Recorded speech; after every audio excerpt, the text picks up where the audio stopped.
Hi, xin chào tất cả các bạn đã đến với kênh Đan Trần Trang Trí Nội Thất. Chúc các bạn ngày mới tốt lành và chúc các bạn thật nhiều sức khỏe để hoàn thành tốt công việc của mình nha. Và hôm nay là một video hướng dẫn về một cái mẫu đồng tiền như thế này.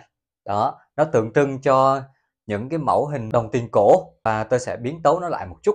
Tôi sẽ thay đổi một chút và tôi mong các bạn xem video với tinh thần tích cực và chia sẻ nha. Cảm ơn các bạn rất là nhiều. Và bây giờ chúng ta sẽ vào công việc luôn ngay bây giờ nha. Và bây giờ chúng ta sẽ lấy tâm của căn phòng và vẽ cho nó một cái hình vuông nha. Và bây giờ tôi sẽ vẽ một hình vuông với chiều dài và chiều rộng là 1 mét